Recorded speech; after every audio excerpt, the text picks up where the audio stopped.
You know, like, I was sat down the other day and I was like, I've never been in a relationship, but I always seem to somehow be putting my 2 pence into other people's relationships, or other people always come to me for advice. And I was like, you know what? Why don't I do a video about this? You know, I'm single. I'm so single, by the way. So single, just putting it out there. Anyways, I think it's time for me to put my 2 pence into these relationship dilemmas and help you guys out there, because I'm gonna help you guys. I'm reading the dilemmas off my laptop, so yeah. All of this is gonna be kept extremely confidential, private, so don't ask me who these people are because I'm not going to tell you. Let's go, dilemma 1. So I was seeing this guy over quarantine. We met at uni and he only lives about 30 minutes from me back home. We never got to go on a first date because of lockdown, but we still spoke and FaceTime loads. Okay. We met up a few times for socially distanced walks, dog walks, picnics, etc. and we were doing really well. So bearing in mind we started dating in March and now it's July. Literally about 2 weeks ago he ghosted me completely and has gone off the radar. I'm not the kind of girl to chase after someone when I'm clearly not wanted, but I do like this guy. So just wondering if you had any advice on getting over him, or question marks. What the hell? What is wrong with some people? Right, so you didn't go on a first date, but they met and FaceTime loads and they started dating. So you were dating. They were dating. So it was a physical thing. We are dating. Like, I'm seeing you, you are seeing me. We are going on dates. They went on socially distanced walks, dog walks, picnics, and it was going well. So it started dating in March, and now it's July. It's January, February. So March, April, May, June, July. That's 5 months. No, it's not. Yeah, that's 5 months. Jesus. And now he's completely ghosted you. Men are crazy. I just don't get what ghosting is. Like, if he doesn't like you, he needs to just be like, sorry sis, like, I just don't think this is going well, we need to end it. But he hasn't done that. Why has he not done that? I don't get that. I would suggest personally to confront this boy. You need to be like, hi, like, what has happened? Like, have I done something? Or is, like, do you just want to call it a day? Because if you want to call it a day, I'm fine with that, because you are better than him. Okay, this boy, no, we don't care about this boy. All he did was take you for a picnic and a dog walk. It's not like he took you to Dubai, was he? It's the 21st century, so I feel like if you like this guy and you want this guy, you need to go out there and message him. Like, who gives a fuck if, you know, like, you know, you're the first one messaging him, or you're going to be like, who cares? Like, if you want something, you're going to go out there and get it. And if you want him, you're going to talk it over. It's been 5 months. 5 months is quite a long time, right? The advice I'm giving you is you need to message him and you need to confront him. He's ghosted you, but you need to message him and be like, what's up? Is this over? If it is, okay, cool, bye. And, like, give me an explanation. I want some explanation. Like, you're strong. You can go and message him and you can say what you want to say to him, okay? So that's what you're going to do. Okay, cool. Okay, dilemma 2. So basically, I was with my ex for a year and we ended up breaking up. 6 months later, a girl phoned me saying that when we were together, my ex slept with her in the back of his car at like 3 a.m. and she felt so bad she had to tell me, and that she got pregnant and got rid of it, so I would never find out. Smiley face. He messages me and still wants a friendship. I feel like I'm over it, but I should be friends with him. But should I be friends with him or block him and not give him the time of day? What is going on? So she was with this boy and they broke up, but she was with him for a year. But while they were together, a girl slept with him in the back of his car while they were together, and she got pregnant, and this girl didn't know. But now she knows. And this boy wants to be friends with her still. That's such a sticky situation. What a weird boy. Why do people cheat? I don't get it. If you don't want to be with the person, break up with them. Like, it just really doesn't make sense to me. You are not going to be friends with this boy. Why are you going to give him the time of day? Why are you going to give him the time of day? Block him, leave him, let him go and get other girls pregnant, let him go and do his thing in the back of his little Corsa or whatever he's bloody doing, taking little girls to McDonald's.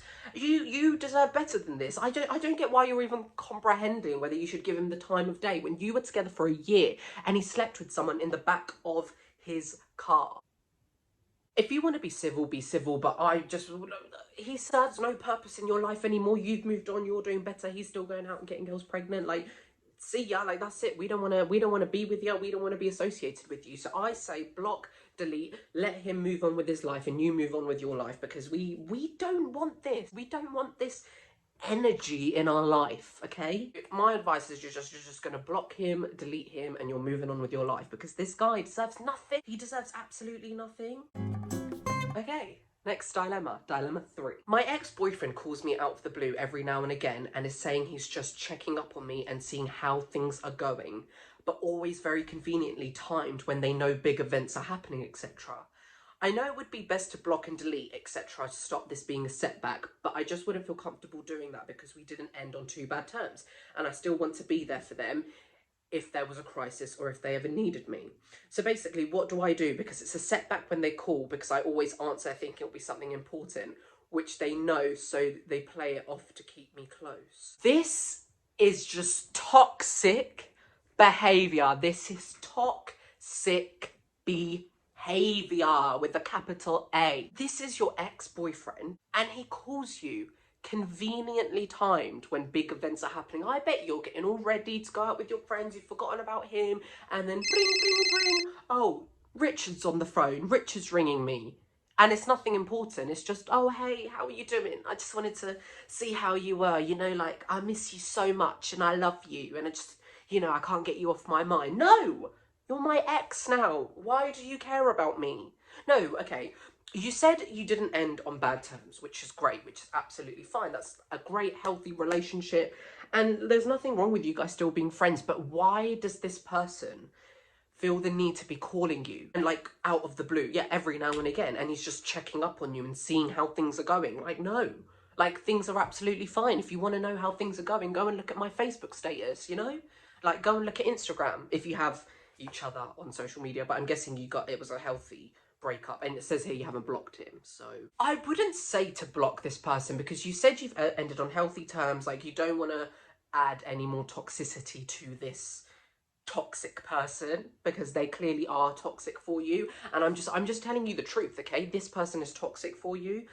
But have a civil conversation. Just be like, I'm fine, you're fine, I just think we need to, you know, like, we need to take some time apart, like, because this means that you won't be able to fully process getting over this person if they keep calling up on you. Imagine you've broken up with someone and then every bloody day they're calling like, hey, how are you doing? Just checking up on you, seeing how things are. Like, no, you're not in a relationship anymore. That's not your job. Your job is to stay far away and do your own thing and let me do my own thing. So I just think you need to have a very civil conversation with this person and just be like, you know, like, it's time to move on. Like, you need to do your thing. I'm going to do my thing. Like, we don't need to be having regular phone call conversations. If you want to see how I am, message me on Instagram. Just give me a quick DM. But, you know, like, we don't need this. We don't need this in our lives. I'm just thinking, like, wow, I'd love to be in a relationship because I want some of this to happen to me. But then, no, I don't want this to happen to me. This is crazy. Like, men and women are crazy out there. Crazy. I've been seeing a person for a while now, and he says he likes me / we get on well. Everything seems to be heading in the right direction. Perfect, great. But one thing bugs me, which is that anytime I suggest us going out on Friday or Saturday evening, he doesn't want to. I always like the idea because it's a chance to have some drinks, let loose and dress up. Of course, absolutely. I eventually got to the bottom of his reason, and he said, I know 100% you'd piss me off on a night out, so it's just something we won't ever do. Sorry, excuse me? But he's never been on a night out with me, so how could he ever know that I would piss him off? I personally think this is a bit of an insult, despite him laughing it off, even though I can tell he's serious. Should I call it off with him, as I feel this is a red flag? Like, what does it even mean to be pissed off on a night out, and we've never even been on one to know that? What a childish, ugly little boy. What does that even mean, that he's going to be pissed off with you on a night out? He hasn't been with you on a night out. What do you mean I'm going to 100% piss you off on a night out? What does that even mean? How do you know that I'm going to piss you off on a night out? That's not circulating around in my brain. I bet this is the type of guy who just wants to meet you like 3 o'clock on a Friday afternoon or 5 o'clock, go for a drive, get a takeaway, sit in the back of his car, do some stuff, and then bang, you're back home again. You need to sack this off. I don't know if you need to sack this off, but you've confronted him, I'm thinking, right? This is just odd behaviour from a guy, odd behaviour. This behaviour means that he doesn't want to be with you. He's just here for some fun, some banter. Maybe he wants to, use you a little bit. I don't know. I don't want to use that word because I don't want to. I don't want to assume things, and you know, like you're listening to my advice. I'm like, fuck, they've broken up. But it just sounds like he's absolutely using you. Like he doesn't want to be. It's like he doesn't want to be seen with you on a night out. Does that make sense? Like, a mature date is to be like, get ready, Friday evening, let's go out, like, for a few drinks, whatever. What do you mean I'm 100% going to piss you off? You don't know what I'm like on a night out. He never has been on a night out with you, and I know that. You need to have a conversation with him, or you just need to be like, if you don't want to go on a night out with me, like, that's it. Like, for the rest of your life, you're telling me you're never going to go on a night out again. Like, why does he not want to be seen with you? Why does he think you're going to piss him off? Like, I can't haggle that in my brain, personally. They always say that 9 times out of 10 when relationships end in the long run is because of things you would have known, you would have spotted from the beginning of your relationship. There would have been red flags that if you had spotted and if you had sorted out there and then, you probably wouldn't have broken up in the long run, or you wouldn't have even been with this person to begin with. This is a major red flag. If he wants to be with someone, he wants to take them out, he wants to treat you like royalty, he wants to, you know, like just let you, take you out, show you off, like you're his prized possession. I don't know if that's the right thing to say, but you need to either have a word with him or you need to sack it off, because this is a major red flag and you know it as well, and I'm going to be having words with you if you don't, okay? Men. So my partner's mum was diagnosed with cancer, and from there our relationship went downwards, okay? He shouted at me in Nando's because I got him the wrong order and humiliated me. I feel like he was taking his emotions out on me. He also threw my uni books on the floor in a public place in an argument. How rude, #help. That's a real difficult one.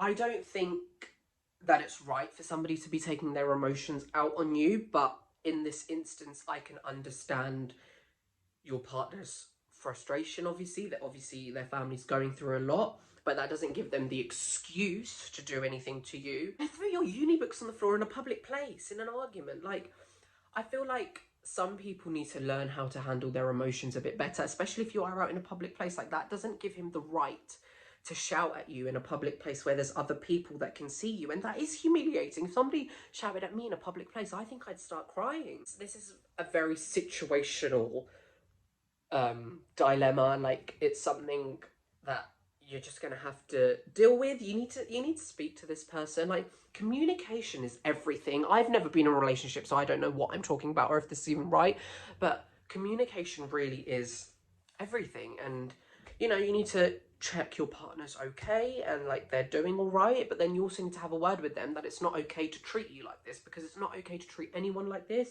You shouldn't shout at someone in public. You shouldn't ever lay your hand on anyone, ever. It's very situational, and I hope like everything is okay, but you're gonna have to talk with him. You're gonna have to explain that that's just not right. He needs to deal with his emotions himself, okay, and not lay them out on you, because you're not his punching bag. Nobody is anybody's punching bag. But again, very situational. Next dilemma. Okay, so don't judge. Stop. We're not going to judge here. This is an open, happy, safe space, so we're not going to judge. Okay, but I'm having a friends with benefits vibe with a boy, and he gets very boyfriendy when we're out together, and we've broken all the rules we've made, e.g. ordering food, staying over. So I'm stuck and I don't know what to do. Please help. This is interesting. Like, obviously I've never been in a relationship, and no. Have I? I think you need to take, go with the flow, you know? Having friends with benefits with the boy, if he's buying the food, let him buy the food, you know? If he's making you happy, what's wrong with that? Like, I just go with the flow, see how things are going. Like, maybe it won't be a friends with benefits situation. Maybe you'll end up, I don't know, like, it's exciting, isn't it? You like this boy enough to be ordering food with him and staying over at his house, or him staying over at your house, and, you know, doing other boyfriendy and coupley things. So, like, why can't you just go with the flow? Like, why do you have to put rules on it? Like, just see it as just another boy you're dating. But I don't know, if you really want to just stay friends with benefits, then you're just gonna have to be harsh and be like, sorry mate, but we're gonna have to call this off. Like, I want a bit of you and you want a bit of me, and then when we're done, like, that's it, off home. But just don't break his heart, okay? Because maybe he likes you. Get with him. Why not? I think you're going to surprise yourself, and I think you need to carry on with the way things are going. And this could be like a lockdown love blossom. So you just genuinely carry on with the coupley things, because I'm going to wait for your love story to blossom. I can already feel it. I can already feel it. Jesus, well, let's put that away for today then. Any of the relationship dilemmas I've answered today, please let me know if anything does progress. Like, I'd really love to know and maybe do an updated video. The dating world and relationship world is absolutely mad. One part of me would love to be in a relationship, but then reading all of this, I'm like, no thank you, I don't want to be in a relationship. No thanks, I'll just stay at home by myself watching Netflix. Yeah. Please put yourself first and just know you are worth more than so many other people, so many of these fuck boys, you know? And just go live your life. Peace out. I'll see you next time with another video. Bye.